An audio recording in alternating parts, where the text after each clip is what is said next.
I'm going to do a review of the DJI Spark. So a little disclaimer, I did buy the Spark recently, just 2 days ago. I've only had a chance to try it for a couple days. So it's nice. It comes in this black styrofoam case, and I think you can bring that around in your bag.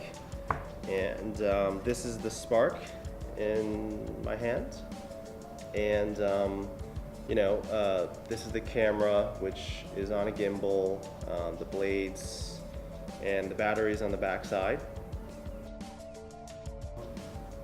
And I did buy an additional battery. The batteries last about like 15 to 20 minutes, I'd say, and they do take a little bit of time to charge. And if you don't have the additional charger, it's going to take, it takes a bit of time, probably like 90 minutes versus if you have the additional chargers like 50. I bought the guards as well. And I would highly recommend them, not for yourself, but when you're flying them, I think they're going to make a big difference in terms of safety. It's to protect the people around you who may be passing by.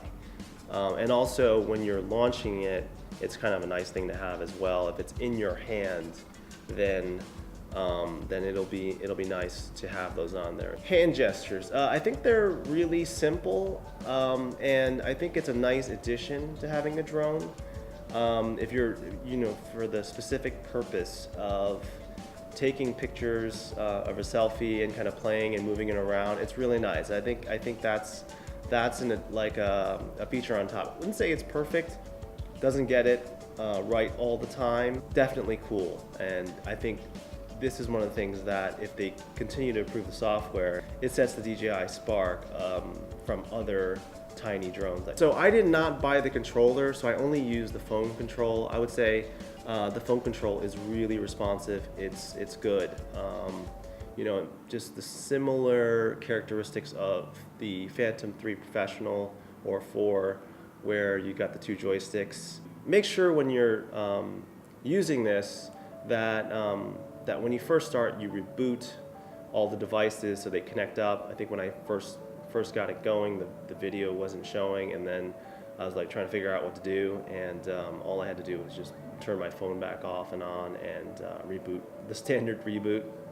IT guy speaking right now, but so picture quality, it's not 4K video, it's 2K video. Now that's if you're doing YouTube and even feature films, it's still in 2K for the most part. You're okay, but you don't get that latitude of cropping. You obviously don't get additional picture quality, so you might want to consider that as a factor. Again, likely you're probably not shooting your feature film with this. You're probably shooting some YouTube videos, some blogging, stuff with your friends or just family, so it may not be an issue. You don't have ND filters, which can be a challenge. If you don't know what an ND filter is, it's like on camera lenses, you can place these kind of darkened lenses on top of the existing lens that you have, and what that allows you to do is it handles when the picture is too bright, when there's too much sunlight coming in, kind of like right now. If you really like the DJI Spark, then I recommend the controller. It's going to give you more range. It's definitely easier to control, a little more expensive. It's about $150 US additional. Overall, I like it. I think at $500 US, I think it's definitely not inexpensive, but I think it's attainable, and it may give you some really quality, different shots. If you're, let's say, a blogger, you're a YouTuber.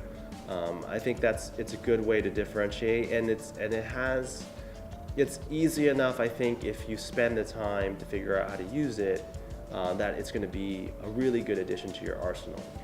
Again, in terms of the picture, it's pretty good. The photos are pretty good as well, but they're not going to be as good, and you're not going to have as much control as you would in a larger drone. But I think I would trade that if I'm traveling and hiking up a mountain, and this is all I want to carry. It's fairly light, and I can throw this in my bag. So I think it's definitely a win. All right, thanks, and don't forget to subscribe and like the video.